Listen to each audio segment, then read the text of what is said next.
पैसे के लिए जीना या एक ऐसी जिंदगी गुजारना जिसे पैसा मुमकिन बनाता है? पिछले 25 साल से भी ज्यादा अरसे से एक किताब इसी बुनियादी सवाल को चैलेंज करती आ रही है। आज हम बात करने वाले हैं योर मनी और योर लाइफ के इनकलाबी ख्यालात पर, और ये सिर्फ फाइनेंस के बारे में नहीं है, ये असल में आज़ादी के बारे में है।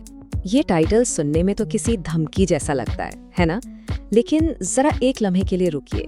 ये वो इंतखाब है जो हम में से बहुत से लोग हर रोज शायद जाने अनजाने में करते हैं।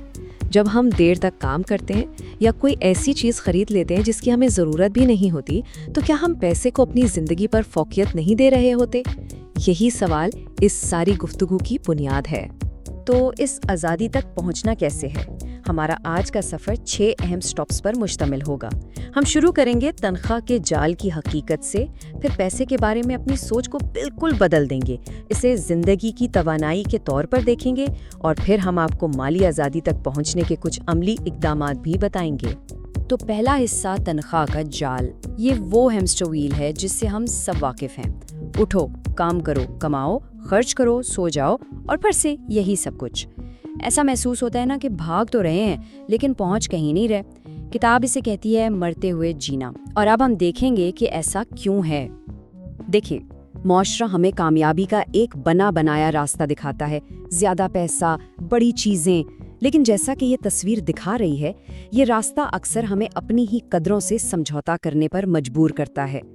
हम हकीकी दुनिया में दाखिल तो हो जाते हैं, पर ये कभी नहीं सोचते कि क्या ये वाकई वो दुनिया है जिसमें हम रहना चाहते थे। हम जिंदगी नहीं कमा रहे, हम मौत कमा रहे हैं। जरा एक लम्हे के लिए इस पर गौर करें।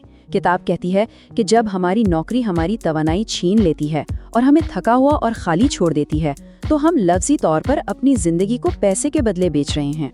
तो ये सवाल खुद से पूछने वाला है, जब कोई काम से घर आता है तो क्या वो पहले से ज्यादा जिंदा महसूस करता है या कम? किताब का इस्तेदलाल है कि अगर जवाब कम है तो कुछ तो बुनियादी तौर पर गलत है। ये वो मायूसी है जिसे हम अब हल करना शुरू करेंगे। तो इस जाल से कैसे बचा जाए? यहीं से ये किताब वाकई इनकलाबी हो जाती है। ये पैसे के बारे में एक बिल्कुल नई सोच पेश करती है, एक ऐसी सोच जो हर माली फैसले को बदल सकती है, और उसे कहते हैं लाइफ एनर्जी या जिंदगी की तवानाई। ये रहा वो बुनियादी तस्वुर। पैसा आपकी जिंदगी की तवानाई है। जरा इसके बारे में सोचें। कोई भी पैसा कमाने के लिए अपना वक्त, अपने दिन के घंटे बेचता है, और चूंकि वक्त महदूद है इसलिए पैसा भी महदूद है। ये सिर्फ करेंसी नहीं है, ये हमारी जिंदगी के टुकड़े हैं। किताब कहती है कि हम पैसे को 4 सतहों पर समझते हैं। पहली है मादी यानी सिक्के और बिल, दूसरी नफ्सियाती, पैसे के बारे में हमारे ज़ाती एहसासात और खौफ, तीसरी सकाफती, मुआशरा हमें पैसे के बारे में क्या सिखाता है, लेकिन सबसे गहरी सतह चौथी है, पैसा हमारी जिंदगी की तवानाई की नुमाइंदगी करता है। और जब आप इस सतह पर काम करना शुरू करते हैं ना, तो सब कुछ बदल जाता है। 1 मिनट, तो इसका मतलब है कि वो 500 रुपए की कॉफी सिर्फ 500 रुपए नहीं है। अगर कोई 1 घंटे में 1000 रुपए कमाता है तो इस कॉफी की कीमत असल में उसकी जिंदगी के 30 मिनट हैं। वाओ! जब इस तरह सोचा जाए तो हर खरीदारी का वजन बिल्कुल ही मुख्तलिफ हो जाता है। ठीक है, तो हम इस लाइफ एनर्जी के तस्वुर को अमली तौर पर कैसे अपनाएं? अब हम किताब के 9 कदमी प्रोग्राम के पहले सबसे अहम इक़दामात पर बात करने जा रहे हैं। ये वो जगह है जहां कोई अपनी माली कहानी पर दोबारा कंट्रोल हासिल करना शुरू करता है। पहला कदम थोड़ा चौंका देने वाला हो सकता है।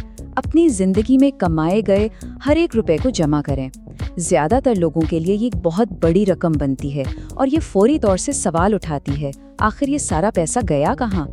ये अपनी माली हकीकत का सामना करने का पहला कदम है। दूसरा कदम है हर एक आने और जाने वाले पैसे को ट्रैक करें। जी हाँ, हर एक पैसा। और ये बजट बनाने के बारे में नहीं है, ये बेदारी के बारे में है। ये पहली बार है कि कोई वाकई देख रहा है कि उसकी जिंदगी की कीमती तवानाई आखिर जा कहाँ रही है। ये कंट्रोल हासिल करने के बारे में है। और ये बात बहुत अहम है, ये बजट नहीं है। बजट पाबंदियों के बारे में होता है, ये बेदारी के बारे में है। جب کوئی یہ سمجھنے لگتا ہے کہ ہر خریداری اس کی زندگی کے گھنٹوں پر مشتمل ہوتی ہے تو وہ زیادہ شعوری طور پر انتخاب کرنا شروع کر دیتا ہے کہ آیا کوئی چیز اس کے قابل ہے بھی یا نہیں۔ ٹھیک ہے، تو اب تک کی کمائی کا حساب لگ گیا ہے اور ہر پیسے کو ٹریک کیا جا رہا ہے۔ اب آگے کیا؟ اب وقت آ گیا ہے کہ اس تمام ڈیٹا کو ایک طاقتور بصری ٹول میں تبدیل کیا جائے جو آپ کی پیش رفت کو ہر روز آپ کے سامنے رکھے۔ اسے وال چارٹ کہتے ہیں اور یہ بہت آسان ہے۔ ہر مہینے 2 لائنیں بنائی جاتی ہیں، ایک آمدنی کے لیے اور ایک اخراجات کے لیے۔ سارا مقصد ان 2 لائنوں کو الگ کرنا ہے، یعنی آمدنی اوپر جائے اور اخراجات نیچے۔ اسے دیوار پر لٹکانے سے یہ ایک روزانہ کی یاد دہانی بن جاتی ہے کہ کوئی کس چیز کے لیے کام کر رہا ہے۔ اور جب بھی چارٹ اپڈیٹ ہوتا ہے تو کتاب یہ 3 سوالات پوچھنے کی ترغیب دیتی ہے۔ یہ سوالات ہمیں نمبروں سے آگے بڑھ کر یہ سوچنے پر مجبور کرتے ہیں کہ کیا ہمارا خرچ ہمیں حقیقی خوشی دے رہا ہے اور کیا یہ ہماری اقدار کے مطابق ہے۔ اصل تبدیلی یہیں سے آتی ہے۔ اب جب کہ ہمارے پاس بیداری اور ایک بصری ٹول دونوں موجود ہیں تو اب آزادی کی طرف تیزی لانے کا وقت ہے۔ یہ مرحلہ اخراجات کو کم کرنے کے بارے میں ہے، لیکن محرومی کے ذریعے نہیں بلکہ شعوری انتخاب کے ذریعے۔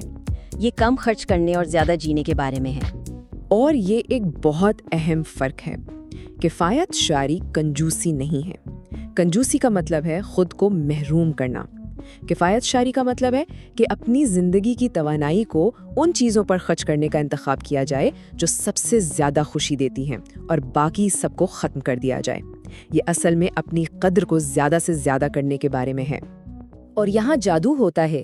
جیسے جیسے کوئی زیادہ سوچ سمجھ کر خرچ کرتا ہے، آمدنی اور اخراجات کے درمیان کا فرق بڑھتا جاتا ہے۔ یہ اضافی پیسہ اب آزادی کا سرمایہ ہے۔ اسے سرمایہ کاری کیا جاتا ہے اور کمپاؤنڈ انٹرسٹ کی طاقت کی بدولت پیسہ خود پیسہ کمانا شروع کر دیتا ہے۔ یہ سب کچھ ہمیں ایک منزل کی طرف لے کر جاتا ہے، حتمی مقصد، پروگرام کا آخری مرحلہ، وہ لمحہ جب کھیل ہی بدل جاتا ہے۔ کتاب اسے کراس اوور پوائنٹ کہتی ہے اور یہ مالی آزادی کی ایک بالکل نئی تعریف ہے۔ کراس اوور پوائنٹ وہ جادوئی لمحہ ہے جب سرمایہ کاری سے حاصل ہونے والی ماہانہ آمدنی آپ کے ماہانہ اخراجات سے زیادہ ہو جاتی ہے۔ اس کا مطلب یہ ہے کہ اب پیسے کے لیے کام کرنے کی ضرورت نہیں رہی۔ کام کرنا ایک انتخاب بن جاتا ہے، ضرورت نہیں۔ یہی تو ہے حقیقی آزادی۔ تو یہ دولت کو مکمل طور پر نئی شکل دیتا ہے۔ یہ مزید جمع کرنے کے بارے میں نہیں ہے، یہ کافی ہونے کے بارے میں ہے۔